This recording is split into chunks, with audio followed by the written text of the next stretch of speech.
अस्सलाम वालेकुम बच्चों, आज के हम लेक्चर में डिस्कशन करेंगे अबाउट द डाटा प्रोटेक्शन और इसके अलावा प्राइवेसी इश्यूज़। तो आज का हमारा जो लेक्चर है हम उसकी तरफ चलते हैं। सबसे पहले डिस्कशन होगी about the data protection. Data protection is a process of hiding personal data from unauthorise persons. कि देखिए, डाटा प्रोटेक्शन और डाटा सिक्योरिटी हमने काफ़ी बार इसको रिपीट कर चुके हैं हम कि डाटा प्रोटेक्शन और डाटा सिक्योरिटी ये है कि हम किसी भी अनऑथराइज पर्सन से अपने पर्सनल डाटा को हाइड कर लें। हम किसी भी अनऑथराइज यूज़र से अपनी सेंसिटिव और पर्सनल इंफॉर्मेशन को छुपा लें, प्रोटेक्ट कर लें, तो this is known as a data protection. अब इसका मतलब ये है कि जो हमारे पास जो पर्सन है या ऑर्गेनाइजेशन है जिससे रिलेटेड डाटा है, अब उसको वो हाइड कर लेगा फ्रॉम अदर पर्सन और organisation. The unauthorized person should not be able to access or use that data without the permission of that person whom it belongs. अब जितने भी अनऑथराइज पर्सन होंगे या यूजर्स होंगे, उनके पास ये राइट नहीं है कि वो डाटा तक एक्सेस कर सकें तब तक जब तक वो पर्सन खुद इंफॉर्मेशन की जो ओपन करने की परमिशन ना दे। इसका मतलब है कि जब तक पर्सन जिसके बारे में इंफॉर्मेशन पर्सनल है वो जब तक परमिट नहीं देता, जब तक परमिशन नहीं देता, तो दूसरा कोई भी पर्सन या ऑर्गेनाइजेशन उस डाटा को यूज नहीं कर सकते। The protected data on a computer should not be used or viewed by any person. और यूज करना तो सेकंड स्टेप की बात है, वो उसको देख भी नहीं सकते, व्यू भी नहीं कर सकते। तो ये हमारे पास जितने भी पॉइंट्स हैं वो डाटा प्रोटेक्शन के बारे में है। Many organizations collect data of their employees and customers. अब हमें पता है कि ऑर्गेनाइजेशन के पास उनके एम्प्लॉयज़ की और उनके कस्टमर्स की इंफॉर्मेशन होती है, उनके पास उनका डाटा होता है। अब जैसे हम एग्जांपल यहाँ पे ले सकते हैं बैंक्स का, कि बैंक्स के पास उनके कस्टमर्स की भी इंफॉर्मेशन होती है और इसके अलावा बैंक में उनके पास उनके एम्प्लॉयज़ की भी इंफॉर्मेशन होती है। अब ये हमारे पास इंफॉर्मेशन रखने का मकसद ये होता है कि जितने भी हमारे पास बिजनेस ट्रांजैक्शन है, जितनी भी बैंक्स की ट्रांजैक्शन है, एफिशिएंटली उनको कवर किया जा सके, एफिशिएंटली पूरे के पूरे सिस्टम को मैनेज किया जा सके, जिसकी वजह से वो इंफॉर्मेशन उनको रखना ज़रूरी होती है। The data may be required for processing the business transaction efficiently. For example, यहाँ पर एक और एग्जाम्पल भी है। A hospital may collect data about the disease history of patients. कि हॉस्पिटल्स में भी जो है वो पेशेंट्स की इंफॉर्मेशन जो है वो हॉस्पिटल के पास होती है। The personal data collected by different organizations may only be disclosed for some legal purpose. कि अगर हमारे पास कोई सिचुएशन ऐसी है जिसमें हम अपनी इंफॉर्मेशन को डिस्क्लोज करें, लेकिन वो किसी भी लीगल पर्पस के लिए, किसी भी अच्छे काम के लिए, किसी भी बामकसद काम के लिए हम उस इंफॉर्मेशन को डिस्क्लोज कर सकते हैं। फॉर एग्जांपल, अब वो यहाँ पर सिचुएशन जो है वो उसको एग्जाम्पल शो कर रहा है। The hospital may provide data to medical researchers who may use the patient personal data to draw some conclusion.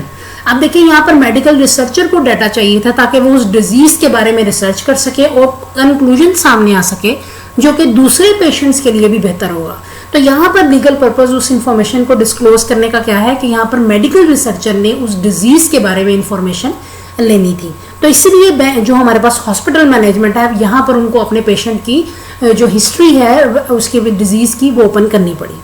तो hospital management can not distribute personal data anywhere else as it may disturb the patient.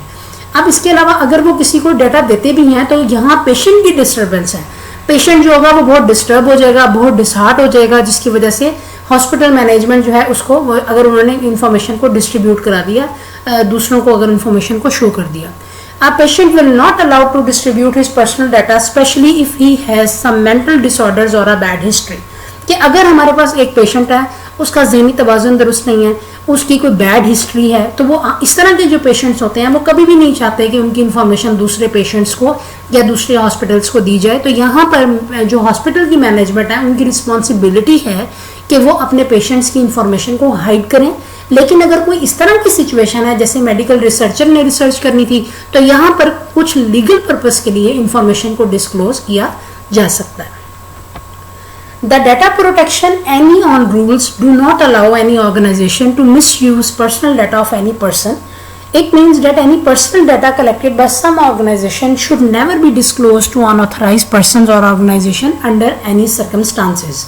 अब देखिए, इस point में उन्होंने बताया कि जो हमारे लॉज भी हैं, जो हमारे रूल्स भी हैं डाटा प्रोटेक्शन के, वो भी ये कहते हैं कि किसी भी ऑर्गेनाइजेशन को अलाउ नहीं करना चाहिए कि वो कोई भी पर्सन उस ऑर्गेनाइजेशन के किसी भी पर्सनल डाटा का मिस यूज कर सके।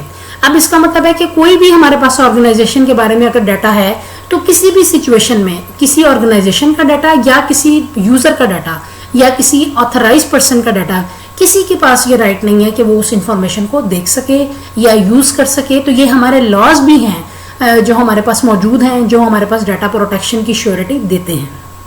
तो ये सारी हमारे पास जो डिस्कशन थी वो डाटा प्रोटेक्शन के बारे में थी। ये पेपर पॉइंट ऑफ व्यू से आपके पास शॉर्ट क्वेश्चन में ये क्वेश्चन आ जाया करता है, इसीलिए आप इसको अच्छी तरह प्रिपेयर करेंगे। नेक्स्ट हमारे पास है प्राइवेसी इश्यूज। तो प्राइवेसी का मतलब यह है कि इंडिविजुअल एक ऐसा बंदा जिसके पास पर्सनल डाटा है, तो उसका ये प्राइवेसी राइट है, ये प्राइवेसी इशू है कि कोई भी हमारे पास उसके डाटा को ना देख सके ना यूज कर सके, और डाटा को हमने प्राइवेट कर लेना है फॉर सम यूजर्स। अगर वो बंदा किसके बारे में इंफॉर्मेशन है, वो पर्सन अगर परमिशन देता है, तो फिर वो सिर्फ उन लोगों को दिखाया जा सकता है, उन यूजर्स को दिखाया जा सकता है जिसके बारे में वो अलाउ करता है कि वो इंडिविजुअल्स देख सकते हैं। Privacy issue means that an individual has the right to see the data collected about him. He also has right to submit an application to view data at any time. और इसके अलावा जो person है उसके पास ये भी right है कि वो किसी भी टाइम अपने डाटा को देख सकता है। He also has right to stop the processing of his data by any organization. अब उसका ये भी राइट है कि वो अपने डाटा की प्रोसेसिंग को किसी भी वक्त रोक भी सकता है। अब वो देख भी सकता है और वो रोक भी सकता है कि दोनों राइट्स हमारे पास किस में आएंगे, प्राइवेसी राइट्स में आएंगे। He is allowed to claim compensation from an organization for any kind of disclosure of data disallowed by the law. अब देखें हमारे पास अगर कोई ऑर्गेनाइजेशन डाटा को डिस्क्लोज करती है, तो जो हमारे पास यहाँ पर ऑनर है इंफॉर्मेशन का, जिस बंदे के बारे में, जिस यूजर के बारे में इंफॉर्मेशन है, he has the right कि अकॉर्डिंग टू द लॉ वो उस ऑर्गेनाइजेशन पर क्लेम कर सके कि वो लॉ के अकॉर्डिंग, कवानीन के मुताबिक, रूल्स के मुताबिक वो उस पर क्लेम कर सकता है, उस ऑर्गेनाइजेशन पर जिसने उसकी डाटा को लीक किया, जिसने उसकी डाटा को डिस्क्लोज किया। No worker of an organization is allowed to disclose or use of data collected by his organization. और ऑर्गेनाइजेशन के जितने भी एम्प्लॉयज हैं उनके पास भी राइट नहीं है कि वो किसी भी यूजर या किसी भी कस्टमर की इंफॉर्मेशन को डिस्क्लोज कर सकें। अब देखिए, अगर वो ये सब काम होता है, अगर हमारे पास डाटा यूज हो रहा है ऑर्गेनाइजेशन के बारे में, ऑर्गेनाइजेशन के ऑनर के बारे में, या ऑर्गेनाइजेशन के एम्प्लॉयज के बारे में, ऑर्गेनाइजेशन के कस्टमर्स के बारे में, उनकी परमिशन के बगैर, तो दिस इज अ क्राइम। ये क्राइम होगा। ये आपके पास आपका ऑब्जेक्टिव भी हो सकता है कि अगर विदाउट परमिशन ऑर्गेनाइजेशन के डाटा को यूज किया जाए तो व्हाट इज दिस, तो दिस इज अ क्राइम। ये क्राइम के मायनों में आएगा।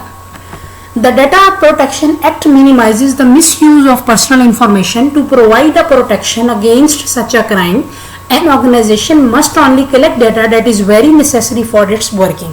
अब देखिए, जो डाटा प्रोटेक्शन एक्ट है, डाटा प्रोटेक्शन लॉज हैं, वो भी हमारे पास मिनिमाइज करते हैं इसके मिसयूज को। वो भी इस पर जोर देते हैं कि डाटा को प्रोटेक्शन देनी चाहिए। अगर डाटा परमिशन के बगैर यूज होता है तो वो जुर्म होगा, वो क्राइम होगा। इसलिए it should not collect unnecessary data, और गैर जरूरी डाटा को कलेक्ट करके भी अपने पास नहीं रखना चाहिए। जो डाटा रिलेटेड है किसी काम के, सिर्फ वो डाटा ऑर्गेनाइजेशन के पास मौजूद होना चाहिए। अननेसेसरी डाटा अगर है भी तो उसको डिलीट कर देना चाहिए। तो the privacy of data is prevented by the data protection laws. जो डाटा की प्राइवेसी है हम उसको प्रिवेंट करते हैं किसके थ्रू, डाटा प्रोटेक्शन लॉज के थ्रू। ये आपका लास्ट जो इसकी लाइन है जो कि रेड कलर में आपको नजर आ रही है, तो ये इंपॉर्टेंट लाइन है फॉर द एमसीक्यूज। इसको आप अच्छी तरह जो है रीड आउट करेंगे। The privacy of data is prevented by data protection laws. Last one हमारे पास है इंश्योरिंग प्राइवेसी के कुछ ऐसे पॉइंट्स हैं जो कि इंश्योर करते हैं इंडिविजुअल प्राइवेसी। उनमें सबसे पहला पॉइंट है the organisation is responsible for keeping the data updated. जो ऑर्गेनाइजेशन है जिसके पास डाटा मौजूद है वही रिस्पॉन्सिबल है उसको अपडेट करने के लिए। The organisation should keep the data for specified period only. अब देखिए, ऑर्गेनाइजेशन जो है वो जो डाटा रखेगी वो स्पेसिफाइड पीरियड ऑफ टाइम के लिए रखेगी, कुछ खास वक्त के लिए। जब उस डाटा की जरूरत खत्म हो जाए तो फौरन उसको डिलीट कर देना चाहिए। अननेसेसरी डाटा को कभी भी अपने पास नहीं रखना चाहिए। The right of subject can not be violated at any point during data processing. ये राइट है जो कि डाटा प्रोटेक्शन लॉज में भी है कि प्रोसेसिंग के किसी भी पॉइंट पर किसी भी सब्जेक्ट की इंफॉर्मेशन को डिस्क्लोज नहीं करना चाहिए, कभी भी कोई रूल वायलेट नहीं होना चाहिए। The organisation is responsible for all kinds of security of data. जो ऑर्गेनाइजेशन है, चाहे वो बैंक्स हैं, चाहे वो हॉस्पिटल्स हैं, जिनके पास डाटा मौजूद है, दे आर रिस्पॉन्सिबल। वो रिस्पॉन्सिबल है कि वो डाटा को जो उनके पास मौजूद है उसको वो सिक्योरिटी देंगे। तो ये हमारे पास आज के 2 पॉइंट्स थे जिनको हमने डिस्कस किया है। अब नेक्स्ट जो हमारा लेक्चर है वो हम इंशाअल्लाह अज़ीज़ कल प्रिपेयर करेंगे।